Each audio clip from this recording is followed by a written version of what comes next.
Now, I'm not gonna lie, I'm ready to get into this top 10 because you might be surprised at the order of which some of my games are in. I'm not even gonna lie to you. Okay, then I'm definitely interested to see that. Mine's, I feel like you could probably guess my top three, but my 4 through 10, there's me personally, I think there's like maybe one curveball that you might not expect. Well, if you know the games I like, you'd expect it, but if you just look at a general top 10 list, you probably wouldn't expect it. But yeah, to the top 10, we'll start off with some honorable mentions. I'll just go through mine's really quickly because some of these are games I've already played and other are just games that like I just want to touch on briefly. First one, of course I had to put this on here, Persona 5 Royal.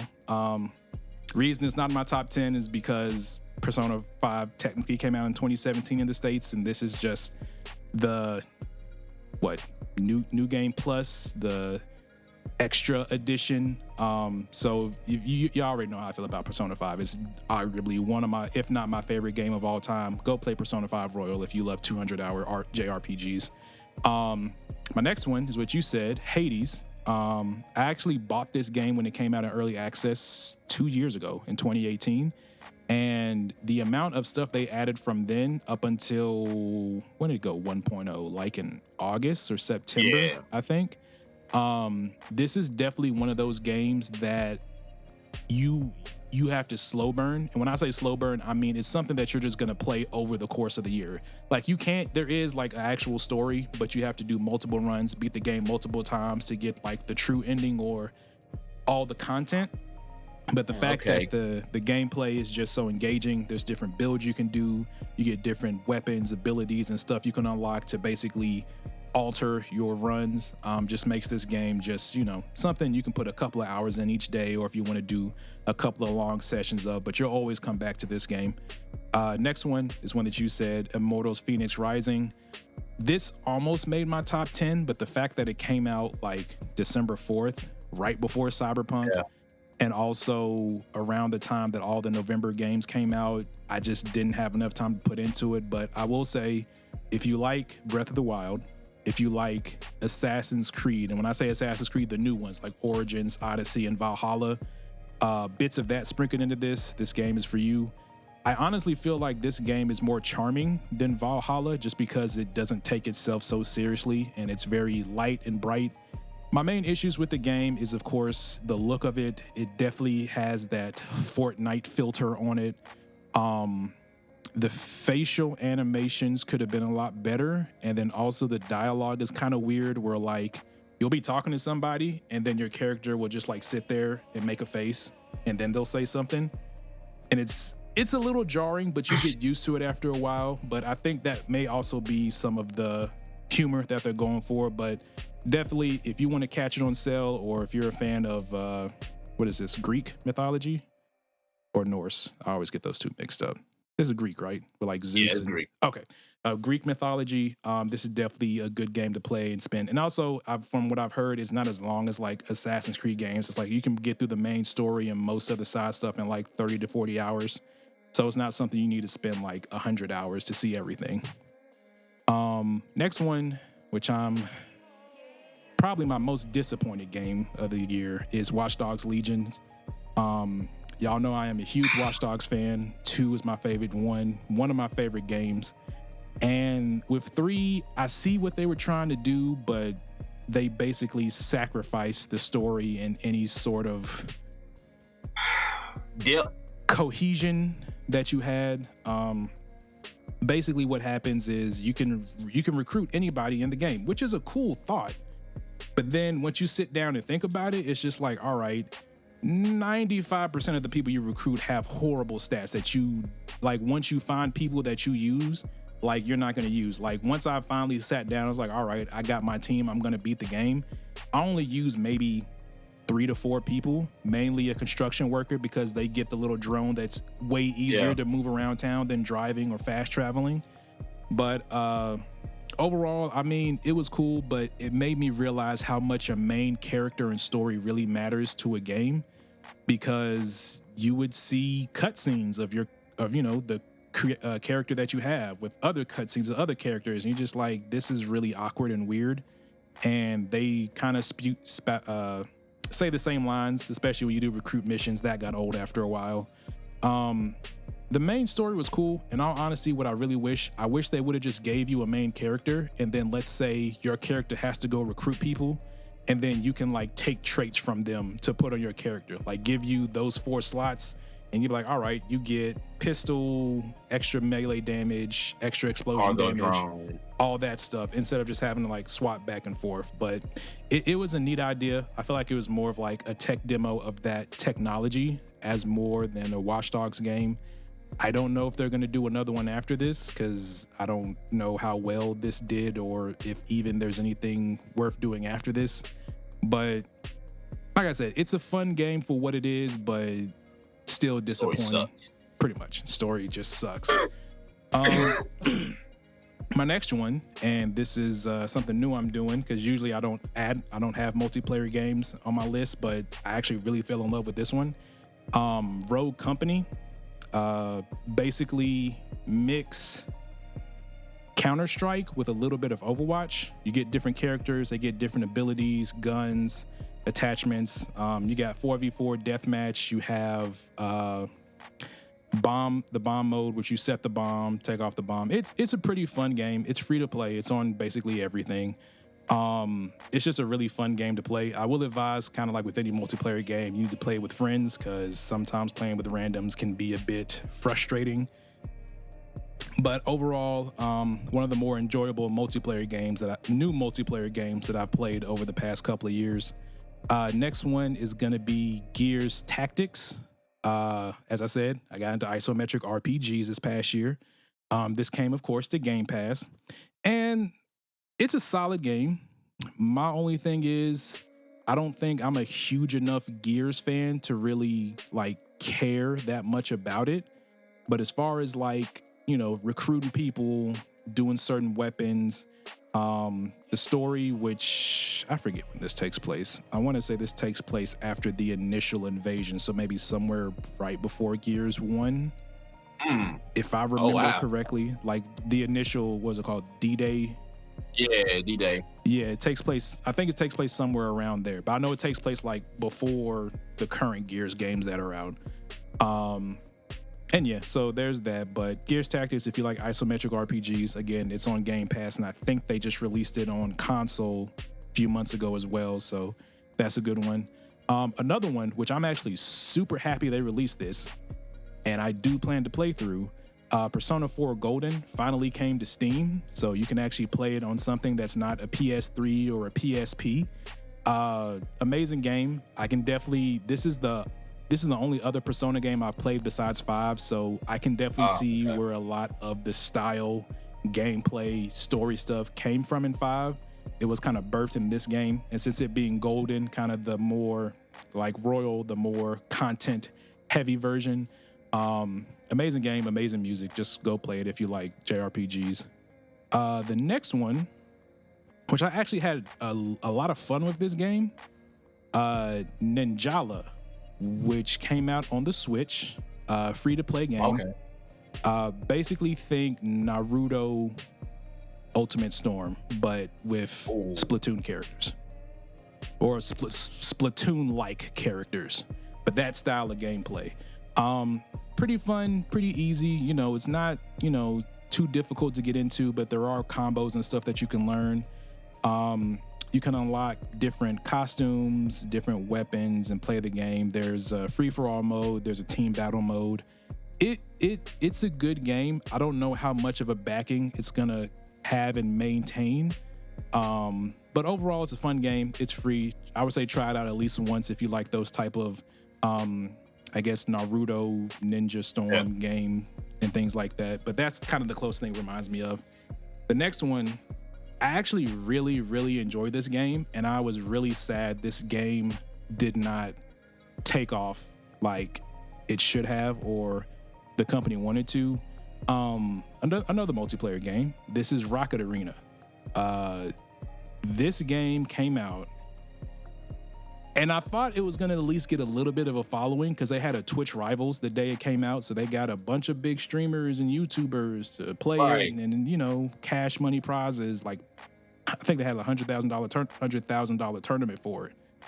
And it's a fun game. The closest thing I can kind of compare it to, think of like Smash Brothers, but with rockets. So instead of trying to like kill your opponent, you basically build up their damage meter and you knock them off the map. You got your team deathmatch, capture the flag, different types of modes. It's like a little coin mode where you got to get coins on the map. Each and every different character plays differently. So you have your tanky characters, your speed characters. Again, this one also feel like suffers from the Fortnite skin where it's very cartoony. The look of it, I would imagine, turned a lot of people away. But the core mechanics of the game I've really enjoyed, and I don't know if it's going to have any sort of staying power, but I really did enjoy it. It's on Game Pass and EA Play, so if you have that service, you can try it out for free, but it's a very fun game. Next to last one, Battletoads. New Battletoads came out. This game, how can I put this? There's a game on my top 10s list that I feel like this game is better at in certain aspects. But the one thing that really held back this game is the fact that it came out right around the time the pandemic happened, and it did not have online multiplayer for some odd reason. Thank you. My bad. It's on my honorable mention list too. It's just like, I understand the throwback feel of, you know what I'm saying, couch co-op. But this is the one time that y'all should have had an online mode, especially considering it's on Game Pass, bro. Exactly. Everybody, for the most part, they got an Xbox, got Game Pass. So it's, even if you're playing with a random, at least have some type of online co-op. Exactly. I was shocked and flabbergasted when I found out that you couldn't do that. And I was like, wait, what? Okay. So I played through the game, and I actually like the game. It's I guess if you have the Battletoads universe, it takes place after whatever the last game is. Yeah. There's an actual story. The combat is fun. You can do combos, you know, things like that. But overall, it's a great game. Just the fact that it didn't have online co-op in a beat 'em up game just doesn't make sense. And it's still hard as hell. That is true. It's still super hard. Last game is going to be Star Renegades. This is another game that came to Game Pass. Most of these games I play through Game Pass, but you know, that's what it's for. Exactly. This game, I really like this game. So it's kind of a roguelike, but it's also a turn-based RPG. The premise of the story is that there's this alien race coming to invade. You play this character who has this machine sent back in time right before it so that you can help prevent it. And the kind of cool thing about this is like every time that you die, like the machine that's sent back gets sent back to another version of you. So when you restart your run, you'll be like, hey, this is what happened on this previous run. My only issue with it, and maybe it's just me because I have horrible eyesight, the graphics are very like 8-bit, 16-bit. Oh, yeah. Like I said, I don't know if it's just me, but it hurts my eyes playing this for a long period of time. And I thought, like, you know, oh, maybe I just had the wrong filter on or the wrong graphic setting, but no, I played it on both PC and Xbox, and like after about an hour, my eyes just started straining, and I was just like, yeah, maybe I'll come back to this later. But it's a super fun game. They have different things, like, you know, you have cut that penetrates armor, you have burn that does certain things, you know, different kind of like rock, paper, scissors type things where you play against different enemies. But it's a super fun game. I do plan to play more of it and get more into it, but those are my honorable mentions. What do you have on yours, Dom? So you already mentioned Battletoads, so, you know, I don't have to repeat, you know, Battletoads, but Tony Hawk's Pro Skater 1 and 2 Remastered. I mean, 2 is my favorite Tony Hawk Pro Skater game of all time. You know what I'm saying? Like, and I will say this, the one thing I was worried about was the soundtracks, and for the most part, the soundtracks are still on par. You know what I'm saying? Some of the same songs are still there. I get it, licensing and copyright, you know, licensing issues and stuff like that. But I just had so much fun playing this game, man. I mean, it was like only $30, which made it even better because honestly, I'm not sure I would have paid like $65 for like a remaster of the first 2 Tony Hawk games. And it was a good change of pace considering how horrible that Tony Hawk Pro Skater 5 was. So, yeah. yeah, exactly. So that's one of my honorable mentions. My next one will be Black Mesa.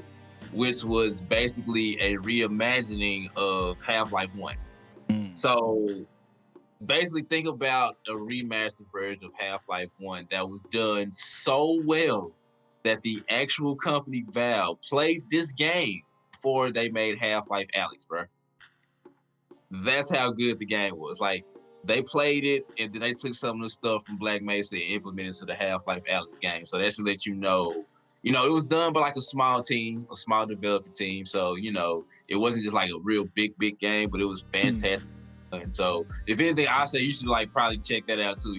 Black Mesa was definitely. I'm trying to see if I have it because I bought like the year before. I bought did it come out this year? Yeah, it came out this year. Okay, never mind. I know I bought like a big Half-Life 1 and 2 bundle like 2 years ago that had like some DLC and other stuff, but okay. Yeah, I'll definitely check that out. Next, Xenoblade Definitive Edition. Look, I am a big fan of the Xenoblade games, man, and this was really the definition of what a definitive edition is. Like Xenoblade Chronicles for the most part, especially like recently, I've been kind of like real Nintendo heavy, and it was just so fantastic just to play it. They cleaned up the gameplay, the combat was great, and to be honest with you, Xenoblade always have had like fantastic stories in my opinion. So Xenoblade, as you can see, a couple of remasters and definitive editions is on my honorable mentions list, except this next game, which is UFC 4. Now, the reason why I have this on my list is because I am a big fan of the UFC games, and I was wondering when they was actually gonna make another one, especially considering how many people is not with the UFC anymore. Or just like when you think about when UFC 3 came out, like think about like the people that was on top then compared to like now. Like Khabib back then is he's not as good as he is now. Like he's always been great, but if you think about Khabib like now, retiring 29-0, so when UFC 3 came out, stat wise, it's not, it's not gonna be the same. And I will also give EA props, which I'm not gonna do a lot considering that Madden 21 on next gen was basically the same game as it is on current gen. I like the way that they did the controls. They kind of implemented the Fight Night controls into the striking this time. So I thought that was like really well done. As far as like the grappling goes, they had like 3 different grappling modes, the regular one, the new version, which is kind of like a hybrid of the left and right analog stick. Or they got a simplified version to where, look, click the right analog stick, hold it in direction, and then, hope for the best. But shout out to UFC 4. It was fantastically done. You know what I'm saying? I actually enjoyed the career mode, but it was one of them games that came out around when a bunch of other stuff was coming out, so I couldn't really just dive into it like I wanted to. Up next, it's an honorable mention, but I was slightly disappointed in it a little bit, was Resident Evil 3. I forgot that came out. See, that's what I'm saying, like, wow. And the reason why I was disappointed, like, the Resident Evil 2 remaster was fantastic. My bad, the remake of Resident Evil 2 was fantastic. Now, that's the definition of a remake. So, considering how fantastic Mr. X was, you would assume that Nemesis was just gonna be even better.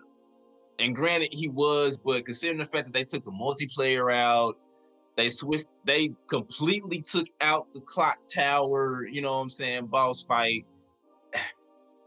And the game just felt short. Like, honestly, this was not a full price game.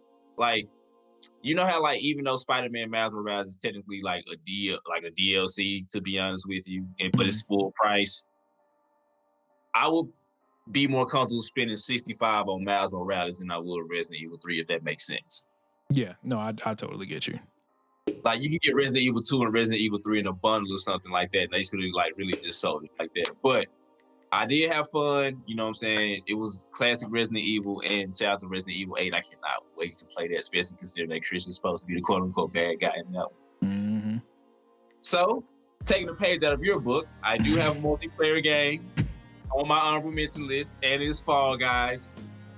I had so much fun. I had so much fun playing this game, bro. And, it's basically like kind of like Battle Royale mixed with Mario Party, like, you know what I'm saying? And once me and my homeboys like actually just started sitting down and playing this game, one, you realize that your friends are a-holes.